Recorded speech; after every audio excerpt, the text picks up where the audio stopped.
Class में लोग start करने वाले हैं 2.2। जैसा कि आपने देख के आया होगा 2.2 स्टार्ट करना है। इसके पहले 2.1 पूरा हो चुका है। 2.1 बहुत बड़ा था, उसके अंदर थोड़ा 10 सवाल थे, ठीक है, तो वो तो पूरा कंप्लीट कर लिए, पूरा समझा भी होगा आप लोग को। अब 2.2 करना है, इसके लिए प्रमेय याद रखना पड़ेगा, अपोलोनियस का प्रमेय। क्या नाम है? अपोलोनियस का प्रमेय। ये प्रमेय तो मैंने कराया नहीं, लेकिन मैं इसका वीडियो अपलोड कर दूंगा कि प्रमेय क्या होता है। लेकिन मैं इस प्रमेय को याद रखने के लिए मैं कुछ बातें अभी बता देता हूं, जिससे आपको प्रमेय याद रहेगा और पूरा बिना प्रमेय आए पूरा सवाल आप हल कर दोगे। ठीक है, क्या याद रखना? जैसे मैं यहाँ पर एक त्रिभुज बना लेता हूं, ठीक है, इस तरह का त्रिभुज रहने वाला है। इस तरह जहां भी आप देखेंगे इस तरह का त्रिभुज रहने वाला है, तो यहाँ पर नाम ले देते हैं ए बी सी और ए डी। इस तरह का अपोलोनियस का जो प्रमेय इस तरह के त्रिभुज में लगता है। तो अगर इसके अंदर प्रमेय लगाना है तो मुझे क्या करना पड़ेगा, तो मैं एक हिंट आपको बताता हूँ, एक तरीका आपको बताता हूँ कि याद कैसे हो जाएगा प्रमेय। ठीक है, तो इसको याद रखने के लिए आप लोग देखेंगे कि गांव में जाते हैं तो वहां पर एक झोपड़ी जैसा घर रहता है, ठीक है, झोपड़ी रहता है, उसमें वो लोग रहते हैं, छोटा छोटा झोपड़ी रहता है। तो उस तरह से अगर हम लोग इसको याद रखें तो हो जाए। जैसे ये झोपड़ी का, ठीक है ना, ये झोपड़ी का दरवाजे से बना ले हम लोग, तो झोपड़ी दिखने लग जाएगी। और ये हम लोग झोपड़ी बारिश से बचने के लिए क्या होता है, उसको पानी मतलब क्या थैली लगा देते हैं, प्लास्टिक लगा देते हैं। ये प्लास्टिक है और नीचे ये जमीन है पूरा। ठीक है, ये मैं खाली आपको याद रखने के लिए बता रहा, ऐसा कुछ होता नहीं है। तो अगर मैं इस तरह से बताऊं तो मेरा ऊपर पहले प्लास्टिक आएगा, ए बी का स्क्वायर प्लस बी सी का स्क्वायर, ये ऊपर वाली प्लास्टिक हो गई। ठीक है, अब ये दरवाजा जो है ना, ये दरवाजा, तो यहां पर लिखेंगे 2AD का स्क्वायर प्लस ये जो खंबा है, मतलब ये पन्नी को खड़ा करने के लिए खंबा लगाएंगे ना, तो इसे हो जाएगा 2BD का स्क्वायर। ठीक है ना, या तो आप पहले तो 2BD लिख दो, 2BD का स्क्वायर प्लस 2AD का स्क्वायर। ठीक है, इस तरह से हम लोग याद करेंगे। इसको कहा जाता है अपोलोनियस का प्रमेय। याद रखेंगे सबसे आसान तरीका, यहाँ पर 1 1 रहेगा, 1 1 2 2 बराबर में एक, यहाँ पर 1 से गुणा है, यहाँ पर 1 से, यहाँ पर 2 2 है, तो यहाँ पर क्या रहेगा, ऊपर प्लास्टिक याद रखो, नीचे दरवाजा और खंबा, दरवाजा और खंबा, ऊपर प्लास्टिक मतलब AB और BC ये प्लास्टिक हो जाएंगे, नीचे खंबा मतलब ये जो BD है खंबा हो गया और AD जो हो गया दरवाजा हो गया। और हमेशा याद रखना ये जो D रहेगा वो AC का मध्य बिंदु रहेगा। अपोलोनियस में हमेशा ऐसे ही होगा। ठीक है, चलो, तो ये चीज समझ में आ गया आप लोग को, कोई बात नहीं। अब हम सवाल कर लेते हैं, पहला सवाल। ठीक है, इसको मैं मिटा देता हूं। सवाल क्या है, हल करते हैं। अगर आपको अपोलोनियस समझ में आया है तो आपको ये सवाल पूरा प्रश्न संग्रह एकदम आसानी से आ जाएगा। ध्यान देंगे, त्रिभुज PQR में बिंदु S भुजा QR का मध्य बिंदु है। मेरे पास एक त्रिभुज PQR है, PQR, इस तरह मेरे पास क्या त्रिभुज है, और बिंदु S जो है वो QR का मध्य बिंदु है, मतलब यहां पर बिंदु S आने वाला है, S QR का मध्य बिंदु है।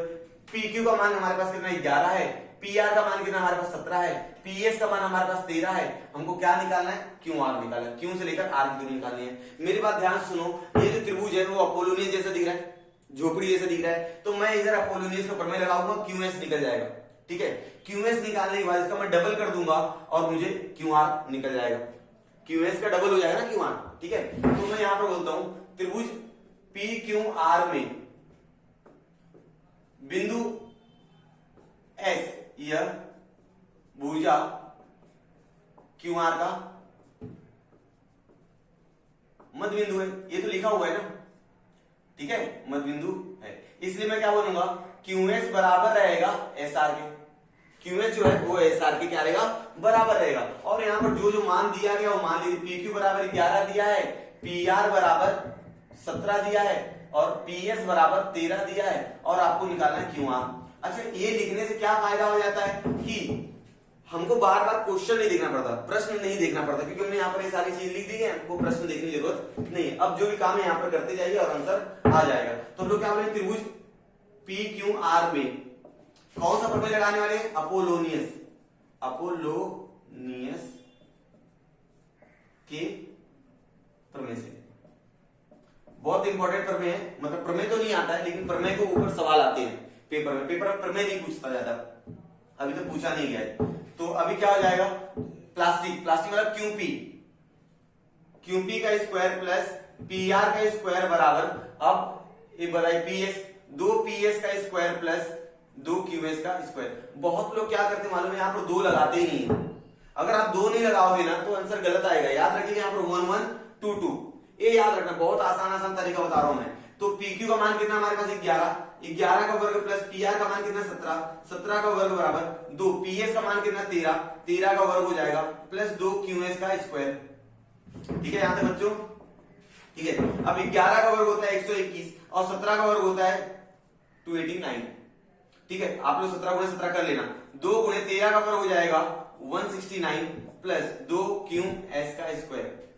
ठीक है, अब क्या करेंगे बच्चों, इसको जोड़ दीजिए आप लोग, जोड़ दिए कितना आ जाएगा, 1 और 9 10 का 0 हासिल लग जाएगा 1, 8 और 2 10 11 का 1 हासिल लग जाएगा 1, 3 और 1 4, 410 बराबर 2 का गुणा बच्चों इसके साथ कर दो तो 2 9 18 का 8, 2 हासिल लग जाएगा 1, 2 6 12 1 13 का 3 हासिल लग जाएगा 1, 2 और 1 3। बच्चों यहां तक समझे आप लोग को? देखिए 2 2 9 18 का 8 हासिल लग जाएगा, 2 3 2 6 12 13 3 हासिल लग जाएगा 2 2 3, 2 QS का स्क्वायर है। ठीक है, अब मुझे QS का मान चाहिए, QS का मान चाहिए तो मुझे 338 यहां पर लाना पड़ेगा। तो मैं क्या लिखूंगा, 2 QS का स्क्वायर बराबर 410 माइनस 338। अब 410 में से 338 घटा दीजिए, हमारा आंसर आ जाएगा 72। घटा देंगे तो 72 आ जाएगा भाई। यहाँ पर 2 मिला दो कितना हो 40 और 60 62 और 10 72। मुझे QS का मान चाहिए बच्चों, तो क्या करना पड़ेगा, QS का स्क्वायर बराबर 72/2, तो हमारा आंसर आएगा, यहां पर कर रहा हूं मैं, देखो ध्यान देंगे यहाँ पर, QS का स्क्वायर बराबर 36। ठीक है, QS का स्क्वायर बराबर 36। तो अब क्या करना पड़ेगा, स्क्वायर हटाना है, ये वर्ग हटाना है, तो दोनों पक्षों का क्या ले लेंगे हम लोग, वर्गमूल ले लेंगे। तो आप लोग लिख लेंगे दोनों पक्षों को वर्गमूल लेने पर, तो QS हो जाएगा करनी में 36 और QS का मान इस तरह आ जाएगा आपका 6। ठीक है, लेकिन हमको QS नहीं याद करना, हमको निकालना है QR। ठीक है, तो मैं क्या बोलूंगा, QS बराबर 1/2 गुणे QR, मध्य बिंदु का सूत्र है, मध्य बिंदु का सूत्र क्या हो जाएगा कि QS जो है वह QR का आधा है, QR यहां पर आएगा। तो QS का मान आ गया 6 बराबर 1/2 गुणे QR, तो 2 से गुणा करो 6 में कितना है, QR का मान आ गया 12। ठीक है, तो ये सवाल समझ में आ गया बच्चों। चलो इस तरह हम लोग सारे सवाल करेंगे। अब दूसरा जो सवाल है इसी के ऊपर निर्भर है, अगर ये सवाल आपको समझ में आ गया तो दूसरा सवाल आप बिना देखे करोगे, गारंटी है। ठीक है, अब मैं इसको मिटा लेता हूं और मैं दूसरा सवाल करता हूं। यहाँ पर दूसरा सवाल लिख लिया है, दूसरा सवाल भी पहले सवाल जैसा ही है, पढ़ लेते हैं, सवाल हल करने का ट्राई करते हैं। तो है ना पोलोनियस बहुत आसान। चलिए, ABC में AB का मान 10 दिया है, त्रिभुज ABC है, उसके अंदर AB का मान 10 दिया है, AC का मान 7 दिया है, BC का मान 9 दिया है। तो बिंदु जो C है वो भुजा AB पर खींची गई माध्यिका की लंबाई कितनी होगी। वो जो माध्यिका खींचते हैं ना, डंडा, देखिए ना डंडा, उस माध्यिका की लंबाई आपको ज्ञात करना है। तो मैं यहां पर एक त्रिभुज बना देता हूं। ठीक है बच्चों, दिख रहा है आप लोगों को? चलो, तो और यहां पर ठीक है, तो इसका नाम क्या है, ABC। ABC। ठीक है, अब मैं C ऊपर क्यों लिया, अभी आप सोच रहे होंगे सर ये आपने यहां शुरू किया, यहां शुरू करना चाहिए था। नहीं बाबा, यहां पर क्या बोला, बिंदु C से भुजा AB पर, बिंदु C से भुजा AB पर खींची गई माध्यिका, ये जो माध्यिका है ना, इस माध्यिका की लंबाई ज्ञात करना है, इसको बोल देंगे हम CM। माध्यिका CM की लंबाई हमको ज्ञात करनी है। और AB का मान हमारे पास कितना होगा, 10। AB का मान हमारे पास टोटल मान दिया है 10, और AC का मान कितना हमारे पास बच्चों 7, और BC का मान कितना दिया 9। ठीक है, हम लोग क्या करने वाले हैं, पाइथागोरस का अपोलोनियस का प्रमेय लगाएंगे और इसको हल करेंगे। तो सबसे पहले AM निकाल लेते हैं, क्योंकि अपोलोनियस में AB का काम नहीं होता है, अपोलोनियस में AM का काम होगा। तो AM जो रहेगा वो AB का आधा रहने वाला है। ठीक है, पहले AM निकाल लेते हैं, फिर इसके अंदर अपोलोनियस का प्रमेय लगा के हम लोग सवाल हल कर लेंगे। ठीक है, चलो हल करते आ जाइए। हल क्या है, त्रिभुज ABC में AB का मान आपको मालूम है 10 है, AC का मान आपको मालूम है 7 है, BC का मान आपको मालूम है 9 है, ये दिया हुआ है। ठीक है, और बिंदु M, यह AB का क्या है, मध्य बिंदु है। ठीक है ना, मध्य बिंदु है, ये तो आपको मालूम है। M जो है वो AB का मध्य बिंदु है, इसलिए मैं यहां पर AM निकालूंगा, AM बराबर 1/2 गुणे AB। ठीक है, अब 1/2 गुणे ए बी का मान आपके पास 10 है, तो ए एम का मान बच्चों कितना आ गया आपके पास 5। समझा? अब क्या कर रहे हैं, अब हमको लगा देना अपोलोनियस का प्रमेय, यहां से सीएम का मान आ जाएगा। ठीक है, अपोलोनियस प्रमेय लगा देते, त्रिभुज ए बी सी में कौन सा प्रमेय लगा रहा हूं मैं, अपोलोनियस।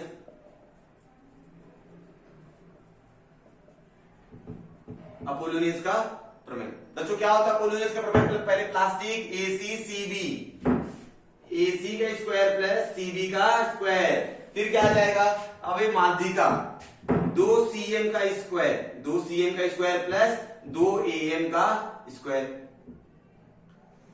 अब AC का मान कितना हमारे पास 7, 7 का वर्ग प्लस CB का मान कितना हमारे पास 9, 9 का वर्ग बराबर CM का मान कितना हमारे पास, CM नहीं मालूम, वही तो निकालना मुझे, CM का मान नहीं मालूम, 2 गुणे 2 AM का मान कितना होगा, AM कितना है 5, तो यहां पर आ जाएगा 5 का वर्ग। यहां तो समझे बच्चों, चलो 7 का वर्ग 49 प्लस 9 का वर्ग 81, 7 का वर्ग 49, 9 का वर्ग 81, ठीक है। अब बराबर 2 गुणे CM का स्क्वायर प्लस 2 गुणे 2, 5 का वर्ग कितना 25, 25 का गुणे 2 के साथ करो कितना हो जाएगा 50, ठीक है। अब मैं ये सवाल आगे कर रहा हूं, तो 49 और 81 कितना होता है, देखो जोड़ दीजिए, 1 और 9 10, 10 का जो राशि ले जाएगा हो जाएगा 130, कितना हो जाएगा टोटल 130 हो जाएगा, जोड़ देंगे तो उसको 130 में जाएगा। 2 CM का स्क्वायर कितना होगा, 2 CM का स्क्वायर प्लस 50, तो इसलिए 2 CM का स्क्वायर बराबर 130 में से 50 घटा दीजिए, कितना आ जाएगा, घटाइए 80, कितना आ गया 80, 80/2, ठीक है।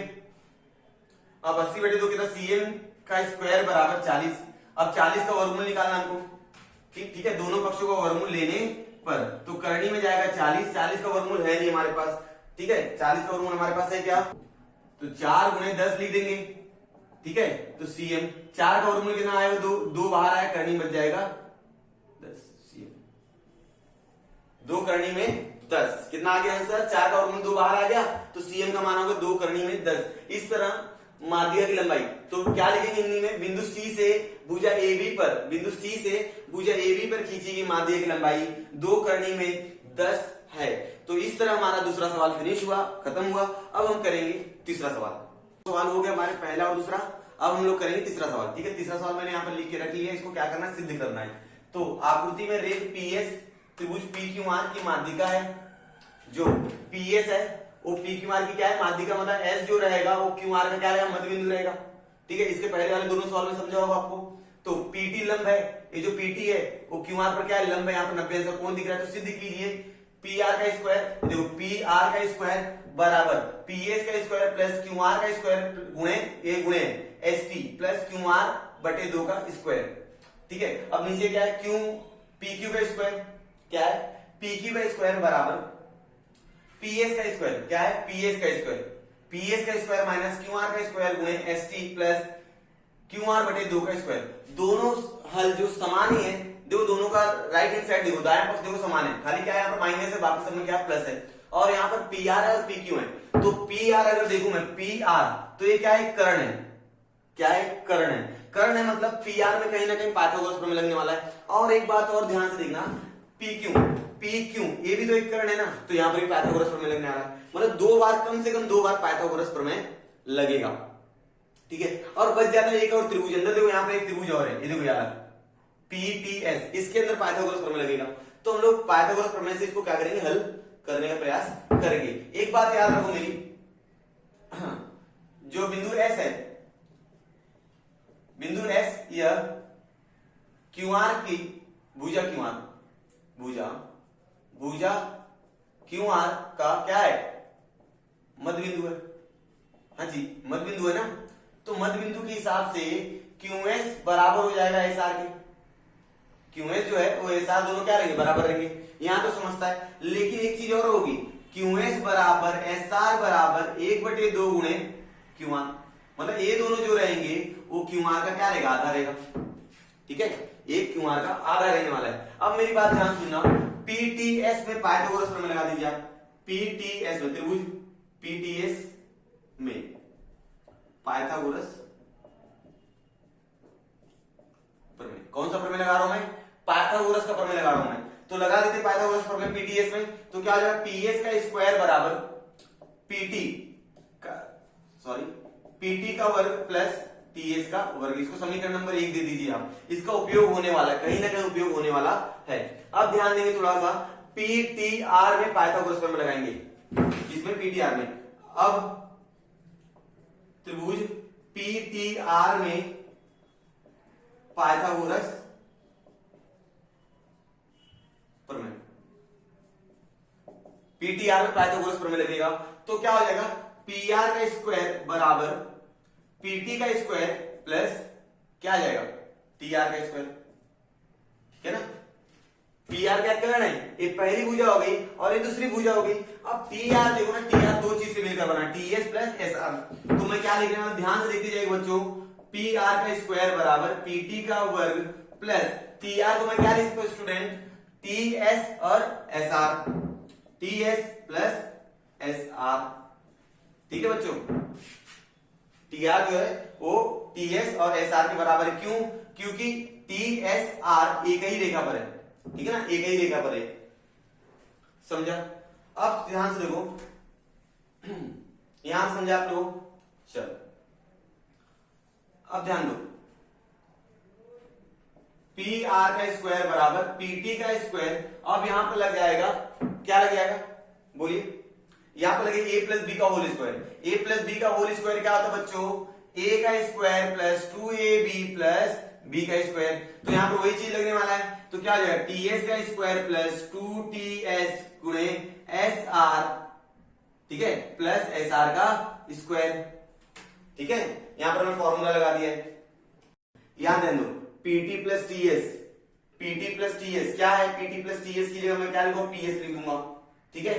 pt प्लस ts की जगह क्या लिखूंगा मैं? ts लिख दूंगा। समीकरण 1 देखो ना यहाँ पर। तो क्या हो जाएगा? pr का स्क्वायर बराबर pt प्लस ts को क्या लिख दूंगा? ps का स्क्वायर प्लस 2 ts गुणे sr को क्या लिख सकता हूं मैं? sr को 1/2 qr, तो qr बटे 2। समझ में आ गया यहां तक? अब ध्यान दो, SR को मैं क्या लिख सकता हूं?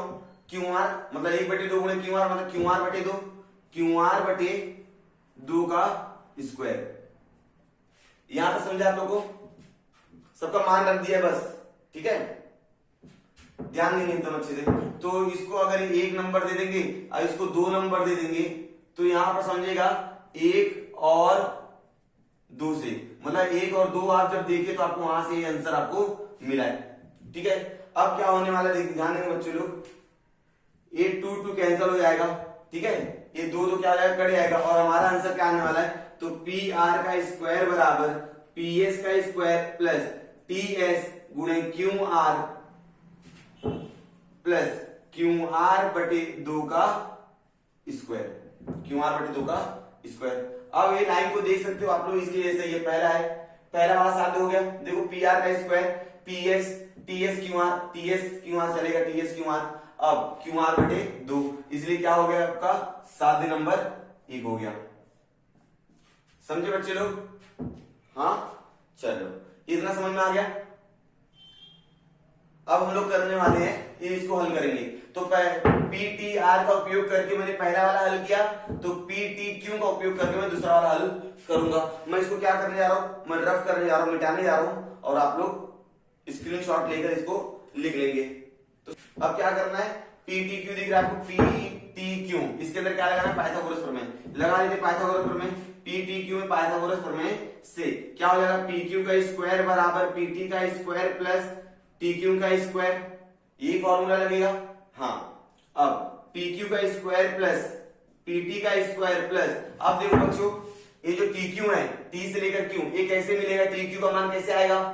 क्यूएस में से टीएस घटा देंगे। अगर हमारे पास क्यूएस है, वो क्यूएस में से टीएस क्या होगा? घट जाएगा। तो हम लोग क्या बोलेंगे? क्यूएस माइनस टीएस, क्यूएस में से टीएस घटा देंगे तो हमारा आंसर आ जाएगा। तो टीक्यू की जगह मैंने क्यूएस माइनस टीएस लिख दिया है। यहां तक समझा आप लोग को? चलो अब आगे, पीक्यू का स्क्वायर बराबर पीटी का स्क्वायर प्लस क्यूएस का square minus a minus b का whole square, a minus b के होल स्क्वायर में क्या होता है, सिर्फ यहाँ पर माइनस हो जाएगा बस, बाकी सब सेम रहता है। ठीक है, 2 गुणे QS गुणे TS प्लस TS का क्या हो जाएगा होगा, स्क्वायर हो जाएगा। ठीक है, यहां तक बच्चों। चलो अब यहाँ ध्यान दो, अब यहाँ ध्यान दो आप लोग, PT यहाँ पर है और TS यहाँ पर है। ठीक है, PT और TS, हमेशा PT और TS, पहले वाले में PT और TS को मैंने क्या बोला था, PS बोल दिया था, तो मैं ये दोनों को साथ में लिख दूंगा। PQ का स्क्वायर बराबर PT का स्क्वायर प्लस TS का स्क्वायर माइनस 2QS गुणे TS। ठीक है, अब प्लस QS का स्क्वायर, यही चीज है, इसको पहले लिख दिया, QS को बाद में लिख दिया मैंने। अब क्या हो जाएगा बच्चों लोग, PQ का स्क्वायर बराबर PT और TS को मैं क्या लिख सकता हूं, PS का स्क्वायर लिख सकता हूं, PS का स्क्वायर माइनस 2 QS की जगह क्या लिख सकता हूं मैं, QS बराबर क्या, QR बटे 2, तो QR बटे क्या लिख दूंगा, 2 लिख दूंगा, QR बटे 2 गुणे क्या हो जाएगा TS, और QS को क्या लिखो, QR बटे 2। एकदम आसान, सबसे ज्यादा आसान है। ठीक है, यहां तक। अब क्या हो जाएगा, ये 2 क्या हो जाएगा, कट जाएगा और हमारा फाइनल आंसर आ गया। इसको काट दीजिए, हमारा आंसर आ चुका है। PQ का स्क्वायर बराबर PS का स्क्वायर माइनस TS गुणे QR, TS को पहले लिखे, QR को बाद में, 2 कट गया, प्लस QR बटे 2 का स्क्वायर। ये हो गया हमारा सातवें नंबर, कितना, सातवें नंबर हो गया हमारा 2। ठीक है, तो इस तरह हमने दोनों सवाल क्या कर दिए, हल कर दिए, सिद्ध कर दिया हमने, और हम लोग करेंगे अब चौथा सवाल। ठीक है, यहां तक समझ में आया है, एकदम आसान था।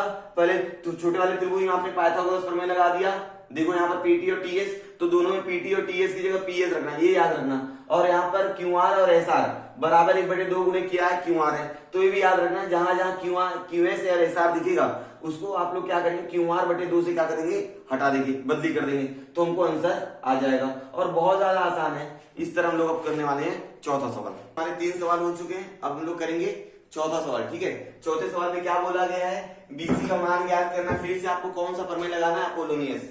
किसका प्रमेय लगाना, अपोलोनियस। दिख रहा है आपको, AB का स्क्वायर प्लस AC का स्क्वायर बराबर 290 है। तो ठीक है, सवाल ज्यादा पढ़ने की जरूरत नहीं है, क्योंकि डायग्राम देख के समझ में आता है, अपोलोनियस ही लगेगा। और प्रश्न संख्या जो 2.2 है वो पूरा अपोलोनियस पर ही है। ठीक है, चलो हम लोग क्या करेंगे, हल करेंगे। हल करने के लिए हमारे पास मालूम होना चाहिए कि जो बिंदु M है, यह भुजा BC का क्या है, BC का मध्य बिंदु है। क्या है, भुजा BC का मध्य बिंदु है। यहां तक समझ में आ गया आप लोगों को, भुजा BC का क्या हो, मध्य बिंदु है। तो हमारे मालूम पड़ जाएगा कि BM बराबर रहेगा MC, मतलब BM का मान और MC का मान क्या होने वाला है, बराबर होने वाला है। अब लगा देते हैं त्रिभुज ABC में अपोलोनियस का प्रमेय। क्या लगा देंगे, अपोलोनियस प्रमेय। त्रिभुज ABC में अपोलोनियस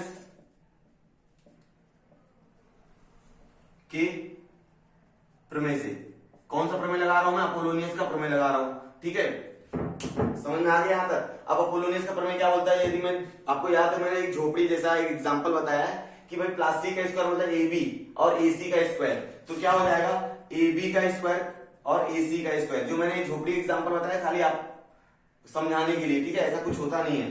ठीक है, और क्या हो जाएगा, 2AM का स्क्वायर प्लस BM का स्क्वायर, 2BM का भी क्या हो जाएगा, स्क्वायर हो जाएगा। ठीक है ना, तो यहाँ पर AB प्लस AC, फिर माध्यिका, फिर ये जो बोला दरवाजा ऐसा, तो ये BM का स्क्वायर। यहाँ पर MC मत लिख दीजिए, BM ही आता है हमेशा। ठीक है, हमको क्या चाहिए, BC का मान चाहिए। तो अगर हम लोग BM निकाल लेंगे तो BM का दुगुना कर देंगे तो क्या आ जाएगा, BC का मान आ जाएगा, क्योंकि M क्या है, मध्य बिंदु है। ठीक है ना, तो मध्य बिंदु पर वहां पर लगा देंगे। तो AB प्लस AC का मान कितना बाबा, हमारे पास 290 है, तो हम लोग यहाँ पे लिख देंगे 290 बराबर 2। AM का मान कितना हमारे पास, AM का मान है हमारे पास 8 का हो जाएगा वर्ग प्लस 2BM का क्या हो जाएगा, स्क्वायर हो जाएगा। ठीक है, अब क्या हो जाएगा 290 यहाँ पर, इसलिए 290 बराबर 2 गुणे क्या हो जाएगा भाई 64 प्लस 2BM का स्क्वायर। ठीक है, अब 64 का क्या करें, दुगुना कर देंगे, कितना हो जाएगा 128। तो 290 बराबर 128 प्लस 2BM का क्या हो जाएगा, स्क्वायर हो जाएगा, 2BM का स्क्वायर। अब क्या हो जाएगा, 290 में से 128 घटा दीजिए, इसलिए 2BM का स्क्वायर बराबर 290 माइनस 128, 290 माइनस 128 कितना हो जाएगा, घटा दीजिए तो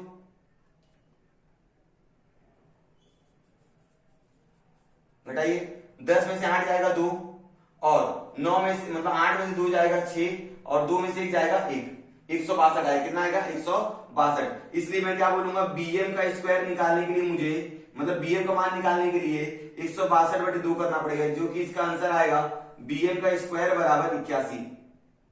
ठीक है ना। अब क्या करना, अगर bm का मान निकालना है तो इस वर्ग को क्या करना पड़ेगा, हटाना पड़ेगा। अब इस वर्ग को हटाने के लिए वर्गमूल लेना पड़ेगा। क्या लेना पड़ेगा? वर्गमूल लेना पड़ेगा। इसलिए मैं यहाँ पर लिख दूंगा दोनों पक्षों का वर्गमूल लेने पर, तो हमारा आंसर आएगा bm बराबर करनी में 81, करनी में 81, तो bm का मान कितना आने वाला होगा? 9 आने वाला है। तो bm का मान आ गया हमारे पास 9, लेकिन हमको bm का मान नहीं चाहिए, हमको चाहिए था bc का मान। ठीक है, तो हम लोग क्या बोलेंगे, bm जो होता है 1/2 गुणे किसका मान होता है? bc, या तो आप ऐसा ले सकते हो bc बराबर 2 गुणे bm, इस तरह से भी आंसर आएगा। तो मध्य बिंदु से, ये कैसे समझ में आ गया हमको? मध्य बिंदु से समझ में आ गया। अब क्या हो जाएगा, bm के जो मान है तो 9 बराबर 1/2 गुणे bc। अब ये 9 का गुणा 2 में हो जाएगा, इसलिए मैं क्या बोलूंगा, bc का मान हो गया 9 गुणे 2, और bc का मान आ गया है फाइनल आंसर हमारा 18। ठीक है, इस तरह से हमने सवाल हल कर दिया और बहुत आसानी से किया। पहला सवाल भी, दूसरा सवाल भी, तीसरा भी, चौथा भी, इसी तरह सारे सवाल हल होते जाएंगे, टेंशन मत लीजिए आप लोग। ठीक है, खाली एक पेशेंस रखिए, कॉपी किताब लेके बैठा करो और पेन लेके बैठा करो, स्क्रीनशॉट ले लेके लिखा करो, जो जो बोलते हो ध्यान से सुना करो, सवाल आ जाता है। अब हम करेंगे 5वां सवाल। ये हमारा आखिरी सवाल है 5वां। इसके पहले 4 सवाल हो चुके हैं, 5वां सवाल कर लेते हैं, और ये हमारे पाठ का भी क्या है, आखिरी सवाल है। ठीक है, सवाल थोड़ा सा लंबा हो जाएगा क्योंकि हमारा ये जो प्रूफ करना है, सिद्ध करना है, टीएस का स्क्वायर प्लस टीक्यू का स्क्वायर बराबर टीपी का स्क्वायर प्लस टीआर का स्क्वायर, ये हमको क्या करना है, सिद्ध करना है। तो सिद्ध करने के लिए थोड़ा से स्टेप्स थोड़ा लंबे होंगे, लेकिन सवाल बहुत ज्यादा आसान है, इतना विश्वास मानिएगा, सवाल बहुत ज्यादा आसान है। ठीक है, आपको जब सवाल हो जाएगा तो आप 2 मिनट के अंदर बोलते हैं सर हम लोग कर देंगे। ठीक है, सवाल होने के बाद आप लोग जब लिख लेंगे एक बार, तो आपको ज्यादा टाइम नहीं लगेगा करने के लिए, बिना देखे कर देंगे, और इसके बाद आपको वीडियो देखने की जरूरत भी नहीं पड़ेगी। एक बार देख लीजिएगा हम शांति से, उसके बाद आप हमेशा कर डालोगे सवाल, कभी भी आने दो। तो सवाल क्या पहले पढ़ लेते हैं हम लोग। आकृति में दर्शाए अनुसार टी या पी क्यू आर एस के अंतर्भाग में स्थित है। ये टी जो है ये पी क्यू आर एस एक आयत है, क्या है, आयत है, इसके अंदर अंतभाग में क्या स्थित है। तो सिद्ध कीजिए, आपको टीएस बराबर टी क्यू, टीएस बराबर टी क्यू बराबर टीएस प्लस टी क्यू बराबर टीपी प्लस टीआर। तो यहां पर ध्यान दो, टीएस यहां पर है, टीपी यहां पर है, टीआर यहां पर है और टीक्यू यहां पर है। ये सब देखने से क्या लगता है, अगर मैं यहाँ पर 90 अंश का कोण बना दूं, यदि मैं यहाँ पर 90 अंश का कोण बना दूं, ठीक है, तो मैं सब जगह वो क्या कर्ण है। ठीक है, यहाँ पर भी कर्ण बनेगा, यहाँ पर ये त्रिभुज क्यू बी टी का कर्ण क्या रहेगा, क्यूटी रहेगा, टी बी आर का कर्ण क्या रहेगा, टी आर रहेगा, ए टी एस का कर्ण क्या रहेगा, टी एस रहेगा, पी ए टी का कर्ण क्या रहेगा, पी टी रहेगा। तो यहाँ पर 4 बार क्या आ रहा है, कर्ण आ रहा है। तो मैं कर्ण बोल रहा हूं, मतलब मैं तो कुछ तो बताने की कोशिश कर रहा हूँ। क्या बताने की कोशिश कर रहा हूँ कि 4 बार आप क्या लगाने वाले हो, पाइथागोरस प्रमेय लगाने वाले हो। कहीं ना कहीं 4 बार पाइथागोरस प्रमेय लगेगा और उन्हीं पाइथागोरस प्रमेय से हमारा आंसर आ जाएगा। इसी सवाल को हम लोग अपोलोनियस से भी कर सकते हैं, लेकिन अपोलोनियस से करने के लिए थोड़ा सा टाइम जाएगा, मतलब समझने में थोड़ा प्रॉब्लम होगा, लेकिन पाइथागोरस से बहुत आसान हो जाएगा। ठीक है, इसलिए मैं इस सवाल को पाइथागोरस से कराऊंगा। ध्यान देंगे हम लोग हल। अब ध्यान दो, क्योंकि ये आयत है इसलिए मैं रेख PQ समांतर रहने वाला है रेख SRB। पहले मुझे क्या करना पड़ेगा, नीचे ASRB को एक आयत घोषित करना पड़ेगा, बताना पड़ेगा कि वो आयत है। अगर आप आयत बता दिए तो आपका काम होगा आगे। ठीक है, तो मैं वही कोशिश कर रहा हूं कि PQ समांतर क्या है, SRB, और रेख PS समांतर क्या है, आयत है ना, PS समांतर किसके रहेगा, QR के रहेगा, रेख QR।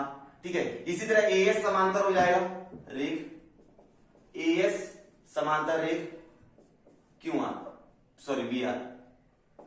ठीक है, इसको लिख डालिए, समझे यहां तक, चलो ठीक है यहां तक। और सुनो, तो इस प्रकार क्या हो जाएगा, AS समांतर है BR के और SR समांतर हो जाएगा AB के, इसको एक नंबर दे दो, और SR समांतर हो जाएगा रेख SR, ध्यान से देखना, SR समांतर हो जाएगा रेख AB के, इसको समीकरण नंबर 2 देख लो। और हम बोलेंगे 1 और 2 से 1 और 2 से हमको मालूम पड़ गया कि ए एस बी आर चतुर्भुज ए एस बी आर यह क्या है, समांतर चतुर्भुज है। क्या है, समांतर चतुर्भुज है।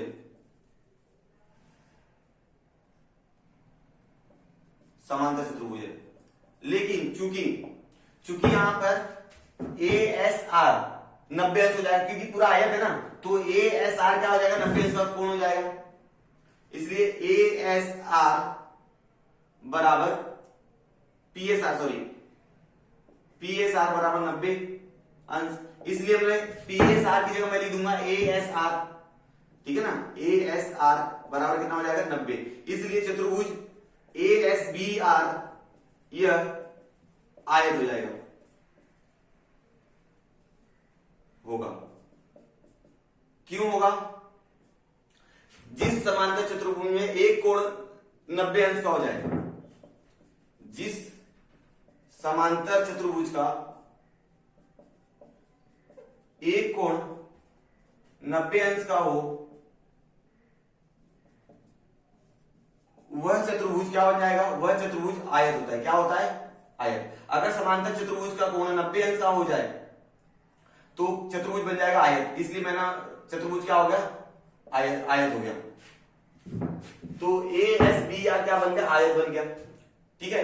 अब आयत के सम्मुख कोण क्या होते हैं, सर्वांगसम होते हैं। तो ए बी आर कोण, ए बी आर बराबर क्या हो जाएगा, 90 अंश। आयत के सम्मुख कोण, आयत के सम्मुख कोण, ये हो गया आयत का सम्मुख कोण। ठीक है, ये क्या हो गया, आयत का सम्मुख कोण हो गया। ठीक है, समझ में आ गया। हाँ, अब लगा दीजिए आप, एटी लंब है पी ए पर और टीबी लंब है बी आर पर। तो हम लोग लिखेंगे एटी लंब रेख एटी लंब रेख पीएस और रेख टीबी लंब है रेख क्यू आर पर। ठीक है, ये लंब दिखा दिया तो क्या हो गया, ये यहां पर 90, यहां पर 90, यहां पर 90, यहां पर 90, सब 90 हो गया। ठीक है ना। अब हम लोग लगा देंगे त्रिभुज। पहला क्या सिद्ध करना, टीएस। तो टीएस का नीचे वाला, तो टीएएस में पाइथागोरस प्रमेय लगाएंगे। टीएएस में क्या लगाने वाले, पाइथागोरस प्रमेय लगाने वाले। तो त्रिभुज, ध्यान देंगे एकदम अच्छे से, टीएएस दिख रहा है आपको, टीएएस। तो क्या हो जाएगा, त्रिभुज टीएएस में क्या लगाने वाले, पाइथागोरस प्रमेय। क्या लगाएंगे, पाइथागोरस प्रमेय। अब जब पाइथागोरस प्रमेय लगा दोगे आप लोग, तो कर्ण क्या बन जाएगा, टीएस। कर्ण क्या बन जाएगा, टीएस। टीएस का वर्ग बराबर एटी का वर्ग, क्या हो जाएगा, एटी का वर्ग प्लस एएस का वर्ग। ए समीकरण नंबर दे दो आप लोग 3। कितना दे दो, 3। ठीक है ना। ये समझ में आ गया आता है। ये समीकरण नंबर आपका कितना हो गया, 3 हो गया। इसी प्रकार आप दूसरा क्या निकालना, क्यूटी। क्यूटी यहां पर है, यहां पर है, तो हम लोग क्या बोलेंगे, इसी प्रकार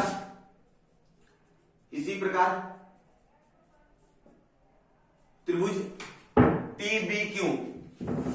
टीबीक्यू में पाइथागोरस प्रमेय से क्या लगाएंगे, पाइथागोरस प्रमेय से। जब हम पाइथागोरस प्रमेय लगाएंगे, ध्यान देंगे, मैं ऐसा त्रिभुज क्यों ले रहा हूं, क्योंकि मैं इसको ध्यान दे रहा हूं। टीएस है, उसके बाद टीक्यू, तो दूसरा वाला कर्ण टीक्यू है, इसलिए मैं दूसरा वाला कर्ण टीबीक्यू ले लिया त्रिभुज, वहां से मुझे टीक्यू मिल जाएगा। ठीक है, अब मैं यहां पर लगा दूंगा टीक्यू का स्क्वायर बराबर टीबी का स्क्वायर प्लस बीक्यू का क्या हो जाएगा, स्क्वायर। ये हो जाएगा आपका समीकरण नंबर 4। कितना हो जाएगा, समीकरण नंबर 4 हो जाएगा। अब क्या करें, समीकरण 3 और 4 को मैं क्या करूंगा, जोड़ दूंगा। क्या लिखेंगे, समीकरण 3 और 4 को जोड़ने पर, जब 3 और 4 को जोड़ दोगे तो दायां पक्ष दाएं पक्ष को जुड़ेगा और बायां पक्ष बाएं पक्ष में जुड़ेगा।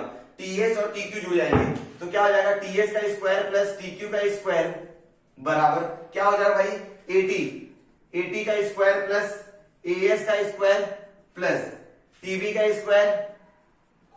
स्क्वायर प्लस बी क्यू का स्क्वायर। ये समीकरण नंबर आप 5 लिख के रखो। ठीक है, यहां तक समीकरण नंबर मैंने कितना लिख दिया, वहां पर 5 लिख दिया है। अब मैंने क्या किया, 3 और 4 से 5 लाया। अब मैं क्या करूंगा, दूसरा है पीटी या टीपी बोल दो, तो ऊपर वाला त्रिभुज दिख रहा है आपको यार त्रिभुज, तो इसके अंदर पाइथागोरस प्रमेय लगा देंगे। अब क्या लगाए, त्रिभुज पीएटी में पाइथागोरस प्रमेय से। ठीक है, यार त्रिभुज में क्या लग जाएगा, पाइथागोरस प्रमेय। 4 बार पाइथागोरस प्रमेय लगाना है। यहां तक का स्टेप्स ऊपर नीचे आपका हो जाएगा, चलेगा। यहां तक का जो स्टेप है ये थोड़ा बहुत ऊपर नीचे लाइनें हो जाएंगी, चलेगा, ज्यादा टेंशन नहीं। खाली आपको सिद्ध करना रहेगा ए एस बी आर, ये क्या है, आयत है, ये आप सिद्ध कर दीजिएगा समांतर दिखा के। यहाँ पर 90 अंश दिखा देना, फिर यहाँ पर ये 90 दिखा देना, और भाई ये तो 90 है, ये तो ये भी 90 हो जाएगा, इसी प्रकार करके। समझा, बढ़ाने जाओ तो स्टेप बहुत बड़े होंगे, और छोटा करोगे तो यहाँ पर कहीं छोटा हो सकता है। ठीक है, चलिए, तो पीटी का स्क्वायर बराबर पीए का स्क्वायर प्लस एटी का स्क्वायर। तो स्टूडेंट्स को कितना नंबर दे देंगे, समीकरण नंबर 6। ठीक है, अब एक त्रिभुज बचा हुआ है टी बी आर। ठीक है, इसी प्रकार त्रिभुज क्या देंगे हम लोग, इसी प्रकार त्रिभुज टी बी आर में। अब टी बी आर में आप देखें टी बी और आर, ये क्या है, 90 अंश कोण हो जाएगा, टी बी आर। यहां पर मैंने कहीं तो बताया था T B R, B R, A B R, हाँ ए बी आर और टी बी आर। यहां पर देखो, यहां पर मैंने बताया था। ठीक है, ए बी आर बोलिए तो टी बी आर बोलिए, एक ही बात है वहां पर। तो क्या हो जाएगा, टी आर का स्क्वायर बराबर टीबी का स्क्वायर प्लस बी आर का क्या हो जाएगा, स्क्वायर, बी आर का स्क्वायर। ये हो जाएगा आपका 7 नंबर। अब 6 और 7 को क्या करेंगे आप लोग, जोड़ देंगे, तो क्या हो जाएगा, समीकरण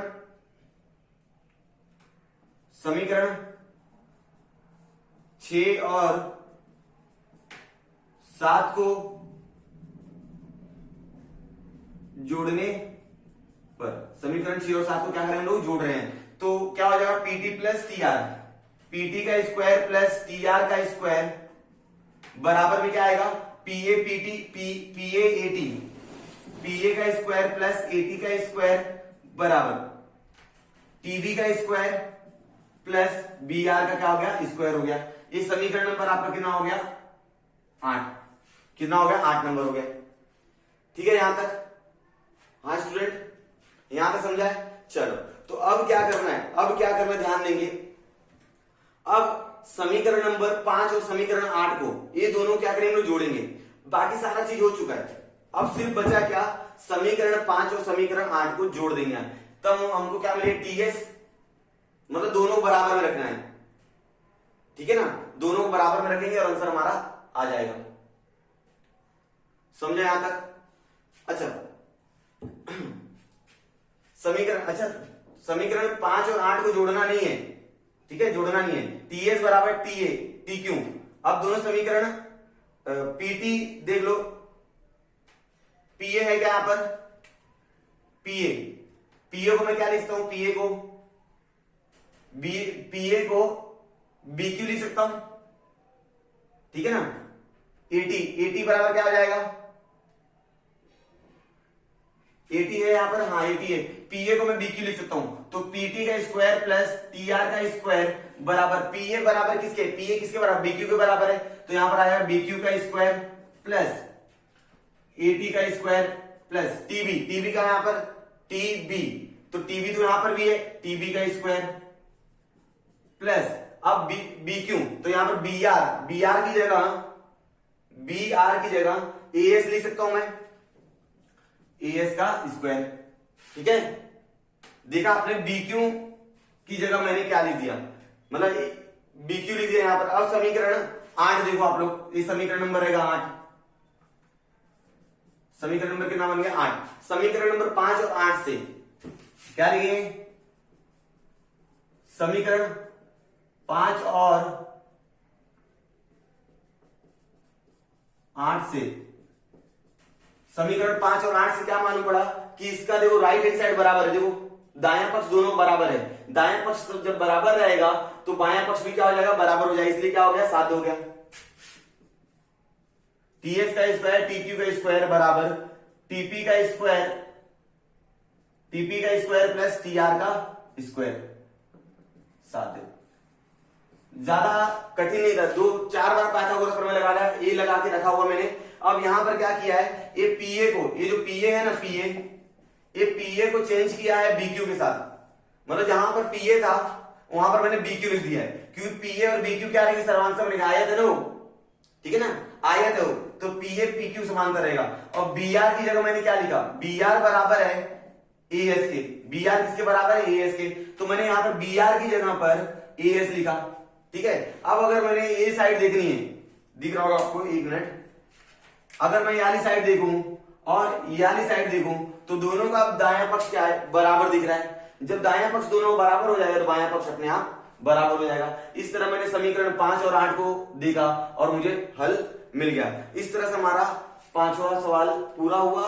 आई होप आपको समझ में आया होगा, एकदम अच्छे से समझ लीजिएगा, ज्यादा कठिन नहीं है। 4 बार पाइथागोरस प्रमेय लगा दिया, उसके बाद समीकरण नंबर 5 मिला, समीकरण नंबर 8 मिला, दोनों को जोड़ दिया और दोनों का जब दायां पक्ष देखता हूं तो दोनों का दायां पक्ष बराबर था। और आपको मालूम है समीकरण में यदि दो समीकरण के यदि दायां पक्ष बराबर है तो बायां पक्ष अपने आप बराबर हो जाता है। इस तरह से हमने पूरा सिलेबस फिनिश किया। आप लोग गणित को कठिन मत समझा करो, गणित बहुत आसान है। आप करना चाहोगे तो आसान हो जाता है, अगर नहीं करना चाहोगे तो आप प्लस माइनस भी नहीं कर पाओगे। तो एकदम एक सकारात्मक सोच के साथ गणित किया करो और बहुत आसान बन जाएगा आप लोग के लिए। तो हम लोग अब